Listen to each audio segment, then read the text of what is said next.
everyone, I'm Manna. This is Maru, who looks a little chilly. I mean, it is a little chilly.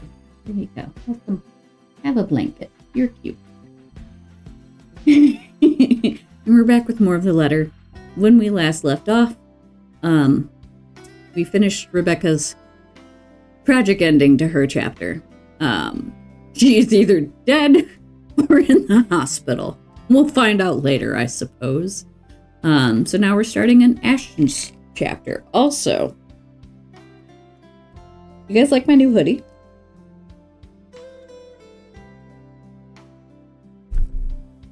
I'm very happy with this. This makes me happy. I don't care if people think it's stupid or cringe. It makes me happy. I saw this and decided this was going to be a birthday present to myself. Thank you, fuck you.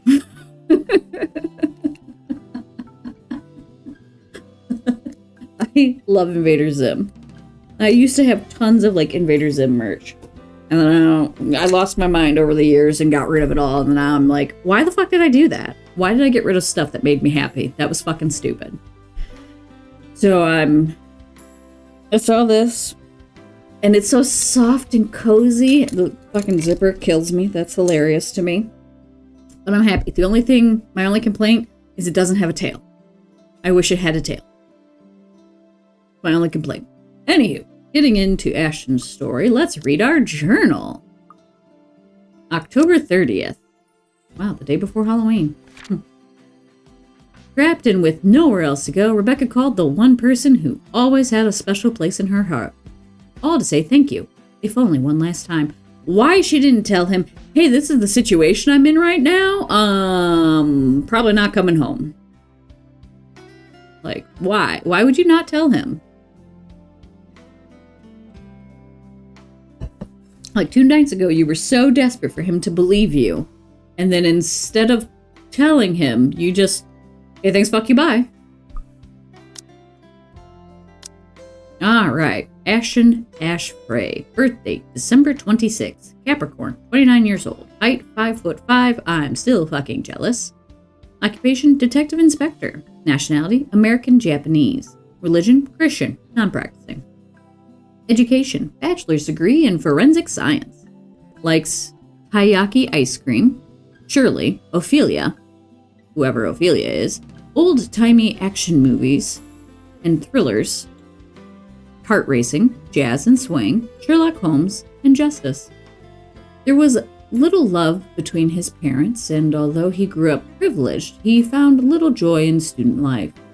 He saw the standard testing system as a chore and considers his popularity among his peers to be an annoyance. Rebecca was the only one he considered a friend in St. Goretti, and he was no better when he went into university. If anything, his indifferent outlook got worse with his parents' divorce. He initially took law and was quickly disillusioned by how heavy-handed and absurd the system was. But also absurd. Forensic science, on the other hand, became fascinating for him. He served a brief time as a police officer before he applied to join Luxburn's criminal investigation department. Early on, he was too eager to deal out justice, but his numerous years in service became quite the learning experience for him. Now, as a detective inspector, he's been assigned to his biggest case yet. Fun. Parties have never really been my thing. They're always such a hassle and take so much time out of my day. Prior plans and commitments canceled, all for the sake of playing along with others. Welcome everyone. I hated them even as a child. Please make yourselves at home. But Mom often insisted. She'd slick my hair back, put me in one of those stuffy dinner jackets, and if there were any children around, urged me to make friends. Never mind how utterly loud or tedious it was. It was all for the sake of keeping up appearances.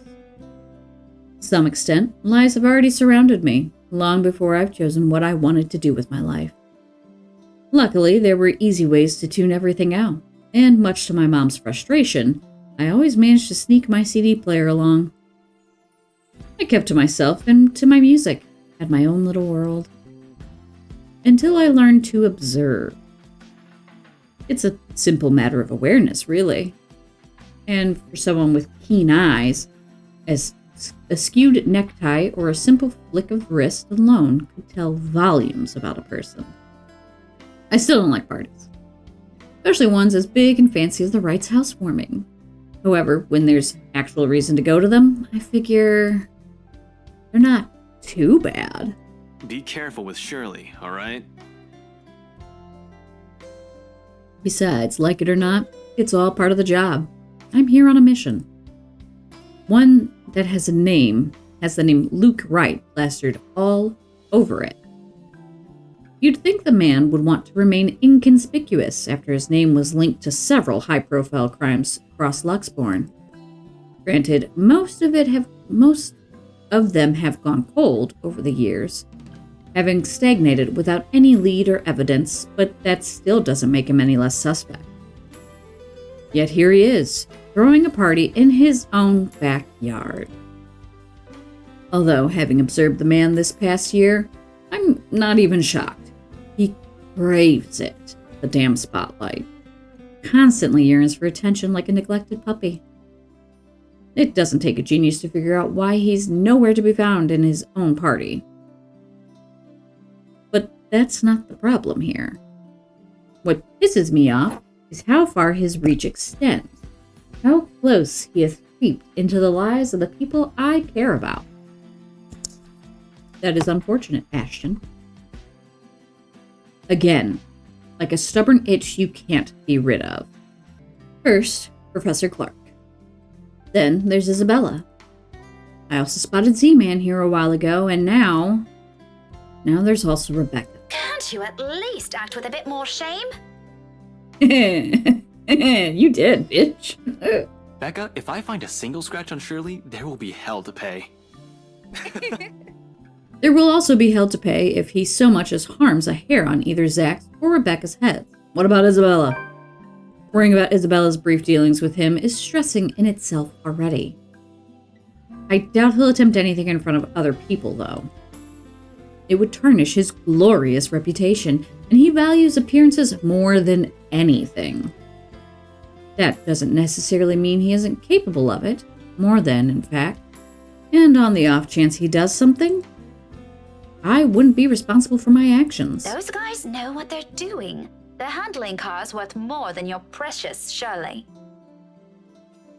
For Zachary's and Rebecca's sake, however, I really hope this will simply be another housewarming party. Even though something tells me it's anything but. Call it a detective's intuition or whatever. When Luke Wright's involved, nothing good has ever come out of it. I can't let my guard down here. Even more so when a familiar car slows to a stop and out comes... Chief? My presence here might be odd at best, but I have an excuse. One that this man handed to me himself a year ago, along with a heavy dose of flattery for the newly promoted detective inspector. Can't exactly say the same for my good old boss, can I? Although, to see him here, chatting it up with Luxbourne's rich and famous, isn't such a big surprise in itself. No disrespect meant, but the guy is obviously a social climber. What is surprising is the fact that he seems all too eager to mingle with a person of interest's wife. What the hell is he doing here? Ashton, what's... Sorry, Becca, I just saw someone I need to catch up with. Longtime friend. What the shit is going on here? Oh, wait, Ash, what about... This won't be long. Be careful while I'm gone, okay? Hey, be careful. About what I don't want to draw attention to myself either. At least not until he's given me proper reason to spoil his little party. Thank you for the invite, Anna. Husband still missing, I see? I should be saying the same of your darling Rochelle, Lee. The doctors again. For now, the best I can do is wait and remain inconspicuous, especially with the chief here, whose motives are dubious at best. If it means having to pretend I don't know Zach and Rebecca, or forcing myself to rub elbows with people I barely know, let alone like, then so be it. I can't involve anyone. Wandering is out of the question as well when there are guards and civvies stationed here and there. Sure, getting past them is something I could do with ease, but I'd rather not right now. When I'm one of the few snooping and roaming about, it'd be best to try and do so once there's a crowd of people. And if their interior designers' drunken claims are to be believed... Yes, well, what about Luke? Should we file a missing persons report now, or do you want to wait 24 hours? He's around. You know, I can tell if someone's bluffing. It'll all come down to how well I'll play my cards tonight. With a good hand, this party is going to give me the breakthrough I need to crack Luke right, or something to prove my suspicions wrong. Maybe find out what kind of game my boss is also playing. I've had an inkling before. A few hunches, tempered down by how much of a bumbling fool the man appears. But one does not simply deal with the rights and get invited to a party they host without wanting anything from either of the two. Or it's the other way around. So, with a last wary glance at the two, I head into the ballroom. I just hope this will not complicate things further. Shit. By the time the party's in full swing, night has fallen, yet there still isn't a Luke right in sight. The man can be quite ostentatious, but this, frankly, I'm impressed. I don't even know how many hors d'oeuvres I've already stuffed in my face. One too many, probably. The servers are already giving me a stink eye every time I saunter over to the buffet table. Blame your employer, not me. He's the one who has the guts to show up late. Besides, most of the guests' idle talk is concentrated in this area. Despite standing under the same roof with the very people they're whispering about, some just couldn't exist. I might as well keep an ear out for any useful info. Is Suarez still fixing that tech problem? Tech problem. It's been 3 years. Sooner or later, the Blighter will put 2 and 2 together. He might have already. If the red tape I'm being slammed with these past few months suggests anything, that or someone has been pulling the strings. I wouldn't be shocked. This case would not have gone this long if Scumbag didn't have a mule of some kind in the force. Shush you, we all know Suarez just wants an out. I knew he was bad news the day the merger with Evans Incorporated happened. Feh. Glad I did not have to deal with that. But keep it down, someone might hear. The wife especially. This kind of negligence has always been an advantage, but sometimes I wish I could be smashed drunk while doing this. Having sharp ears also means you get to hear the most unsavory things. Who cheated on who this week, one person's motive for bashing someone's skull against the wall, or a father's excuse for burning his own daughter alive, that sort of stuff. What? Was that last one? After a few years, it gets tiring. You get desensitized to it. I don't know, that last one is, what? But humans could also be downright awful. Sometimes there simply isn't enough brain bleach in the world. Sadly, the wine is a no-go tonight, and mostly for show. I'm up for another drive later, for one, and I definitely want to be sober in case anything comes up. And something always comes up in assignments like this. A detective inspector dying of cardiac arrest, for example? Because I can feel the moment my heart grinds to a halt. The second I shift my eyes to a corner of the ballroom. Hannah Wright. Some will say I'm acting a touch bit paranoid, but maybe I am. And maybe I am. This is a party and she's the hostess. It goes to say that she'd take time to mingle with her guests. But Hannah Wright, née Evans, isn't without her fair share of accolades. At least to the public, she doesn't seem like it. Unlike her husband, she's the one with the business sense, not to mention the impressive track record needed to manage a company, or effectively hide whatever irregularity there might be. She's clean, as far as my agents and I have found, but it doesn't rule out a possible involvement with whatever her husband's up to. Hell, Luke Wright came out clean in previous reports, until I bothered to take a deeper look into it. What I've found may not be sufficient to bring anyone to trial yet, but it's enough to nurture suspicion. This may be a bit of an overreaction, but no one lasts long in my line of work by being careless. You would catch his eye a lot better if you wore nicer clothes, don't you think? Didn't realize the housewarming was going to be this fancy. I would have gone with a nice dress if I knew. Nothing to be worried about then. You knew it was at the Ermengarde mansion, and that it was for rich people. How did you not know it was going to be this fucking fancy? What? She's probably even more careful with appearances than her own husband, having grown up with the spotlight focused on her. Yet, even knowing that, the anxiety stays.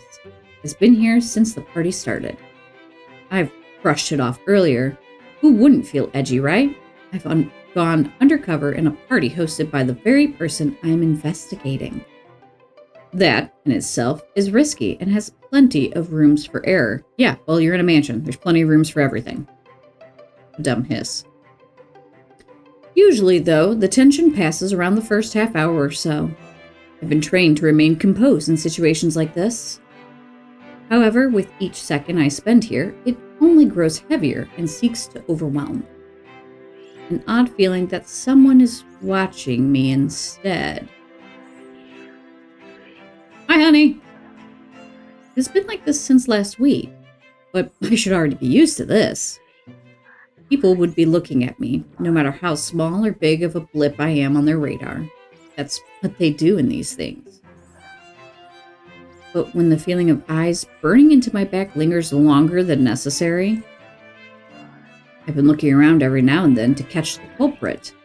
No luck. And despite my efforts to push the sensation as far down as I could, tiny pinpricks continue to sting the back of my head, and the ghost of a cold touch creeps up my limbs. Emphasis on ghost, my dear. Until my gaze switches back to Rebecca and Hannah Wright. She stands there, dark-haired and dirty, sticking out like a sore thumb. Even so, no one seems to notice. Although she's looking away from me, her mere existence here strikes. Disturbs. A sense of tunnel vision binds while I stand stock still and gape at her. Like my life depends on making sure she stays where she is. I feel trapped in her presence until another guest bumps into me, yanking me out of my stupor. Only then do I realize I've been holding my breath. Before I could figure out what happened, she's gone. A quick scan of the room yields no sign of her. The party continues as if nothing's amiss. I'm not really the one to judge, but I'm sure someone like that would not have been allowed in a fancy thing like this. What has the security been doing? Are they really that incompetent for someone so distinct to easily get in without notice? But none of the other partygoers noticed her either? There should have been an outcry by now, particularly from the host. She's been standing almost an arm's length away from the woman, and yet she simply continues her talk with Rebecca. Oh, the professor! And your little Becky! My parents couldn't make it since they're in Scotland right now. And Mom says hi, by the way. Is there something in the food then? That I'm starting to see things? It couldn't have been the wine, though. I'm every bit as sober as when I first stepped out of my car. The hors d'oeuvres? But why would anyone want to do that? Why would Luke Wright want to do that? Also, nobody else is experiencing it. He's fishy, but I couldn't see why he'd ever think it'd be a good idea to lace the food he'd serve in his party, with someone like Chief Lee on his guest list to boot. He has been linked to narcotics trade, yep. However, that kind of tactic is below him, that much I could tell. Unless there's a mass murder waiting to happen here tonight, which I highly doubt. So, What the fuck was that? but there's no time to look deeper into this, even if I want to. Not when a telling silence comes upon the room and draws everybody's attention to the main doors of the ballroom. About damn time. No shit. Good evening, ladies and gents. Enjoying the party? I hope I'm not too late in welcoming you all to the right mansion. I've been tailing this guy for a while now. Before that, I heard stories from previous officers who tackled this case, none of which are pleasant. Mind, I'm not counting the incident with Professor Clark yet. Pleasant is glossing over the gravity of it. While Wright's good at covering whatever shady stuff he's doing, he's shown to be a really rotten guy. At least, that's the case when he thinks none of his peers are around to judge him. I've lost track of how many counts of verbal abuse and harassment cases the guy could be pinned with. Fuck, he even tried to make a move on Isabella back in the open house, right in front of his wife. Standing in the same room as him doesn't make me want to punch him any less. Actually, the urge is stronger, but protocols. My case, first and foremost. My own opinion of the man shouldn't get ahead of my purpose here. If I want to put him in his place, it should be in a court, with all proper charges filed against him. And I'll only be able to do that once I gather enough evidence to pin the bastard down. Welcome, one and all, to our humble abode. Tonight, if you have yet to find yourself in your roles, you are our ladies and lords of the court of your king and queen, if you would excuse my presumptuousness. So, enjoy the feast that has been laid out for your senses, as we only allowed the best to be served. Sorry, my shoulder cracked. Which is weird, because I wasn't moving. It just... Enjoy the rest of your night, everyone! Suppressing my annoyance, I prepare to step away from the crowd. Amidst the cheers and claps, now is as good a time as any to move. Try to find that something the McCullough woman talked about. Check the wine cellar. My advice. In the first place, I have no plans to actually shake hands with the slimeball himself. A fake smile is plastered on my face while I pretend to listen to one of the other guests gossip about him. All while slowly inching out of the ballroom. Unfortunately, before I could get any further. Are you feeling ill, Rochelle? Perhaps you need to sit down and... Rich people only have two ways to resolve their messes. Either they quietly deal with it behind closed doors, or they create an even greater problem out of it, and it just blows up in everybody's faces, one way or another. Fun! No! Shut it, you Manna!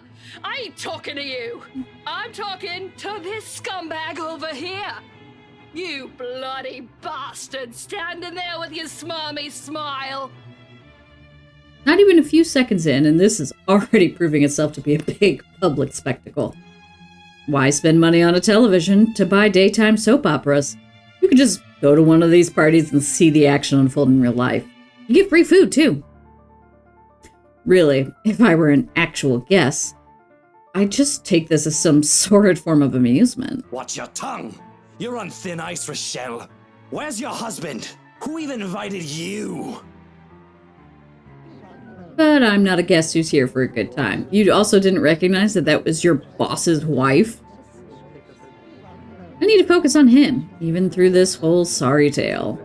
So I wait. I listen. I observe. Interesting, isn't it, though? That's the chief inspector's wife. Oh, good, you did notice. Scusi?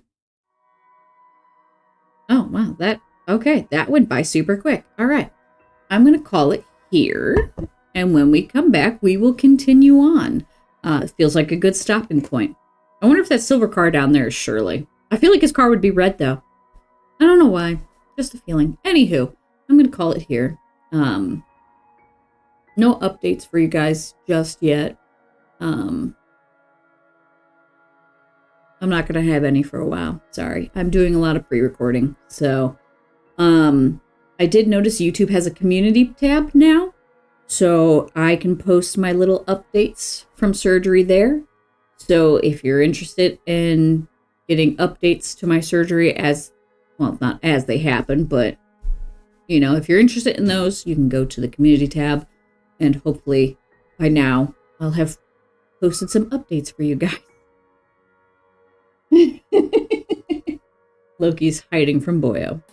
She's still a little afraid of him, but she's making progress. She goes up and nudges his hands and stuff, but she's still a little shy. So, anywho, I'm gonna hop off here. I'll see you guys later, and remember to do something nice for a stranger today. You just might save a life. Bye.